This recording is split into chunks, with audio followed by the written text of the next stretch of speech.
लुम्बिनी के शांत उद्यान में खिलते साल वृक्षों के नीचे शाक्य कुल की रानी माया ने एक बच्चे को जन्म दिया। उसका नाम सिद्धार्थ गौतम रखा गया।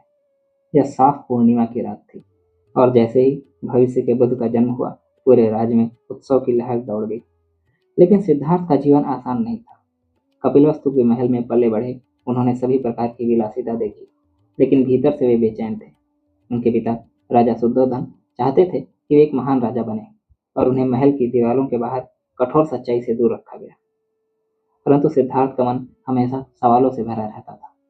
एक दिन अपनी जिज्ञासा से प्रेरित होकर सिद्धार्थ महल से बाहर निकले। उन्होंने एक बूढ़े व्यक्ति, एक बीमार व्यक्ति, एक मृत व्यक्ति और एक भिक्षु को देखा। इन दृश्यों ने उन्हें झकझोर दिया और पहली बार जीवन के जमीनी तथ्य प्रकट रूप से सामने आए। सिद्धार्थ ने फैसला किया कि वे जीवन की मूल समस्या दुख का समाधान खोजेंगे।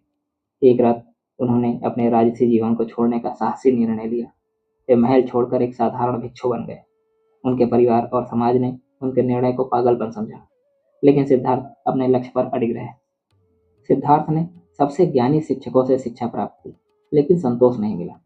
उन्होंने अत्यंत तपस्या का अभ्यास किया, लेकिन यह भी असफल रहा। अंत में उन्होंने एक मध्यम मार्ग चुना। उन्होंने एक गांव की लड़की सुजाता से एक साधारण भोजन स्वीकार किया और बोधगया शहर में एक बोधि वृक्ष के नीचे बैठे। उन्होंने यह संकल्प लिया कि जब तक वे सच्चाई की खोज नहीं कर लेंगे, तब तक वे नहीं उठेंगे। गहरे ध्यान में सिद्धार्थ ने भीतरी और बाहरी दुनिया का अवलोकन किया। उन्होंने जीवन की कार्य कारण श्रृंखलाओं का निरीक्षण किया। कथा कहती है कि यही उन्होंने चार आर्य सत्यों को समझा: दुख का अस्तित्व, दुख का कारण, दुख का अंत और दुख के अंत का मार्ग, जिसे आगे चलकर बुद्ध का अष्टांगिक मार्ग कहा गया। सिद्धार्थ अब बुद्ध हो गए। उन्होंने आत्मज्ञान को दूसरों के साथ साझा करने का निर्णय लिया, लेकिन यह आसान नहीं था। उन्हें ब्राह्मणों और अन्य धार्मिक नेताओं से विरोध का सामना करना पड़ा। उन्होंने कर्मकांड, जातिवाद, रूढ़िवादिता, सृष्टि के रचयिता ईश्वर, वर्णाश्रम व्यवस्था व पशु बलि का पुरजोर विरोध किया और व्यक्तिगत पौरुष और आंतरिक शांति पर जोर दिया। उनकी देशना ने कई प्रभावशाली धार्मिक और सामाजिक समूहों की नींव हिला दी। एक समय पर उन्हें अपने शिष्यों से विरोध मिला। उनके अपने चचेरे भाई देवदत्त ने बुद्ध के खिलाफ षड्यंत्र रचा और उन्हें मारने की कोशिश की, लेकिन असफल रहा। बुद्ध ने धैर्य और करुणा के साथ इन संघर्षों का सामना किया और अपने मार्ग पर अडिग रहे। बुद्ध की शिक्षाएं धीरे धीरे फैलने लगी। समाज के सभी वर्ग के लोग, जिनमें राजा, व्यापारी और पूर्व अपराधी भी शामिल थे, उनके अनुयायी बन गए। उनके अनुयायियों के समुदाय संघ का नाम प्रसिद्ध हो गया।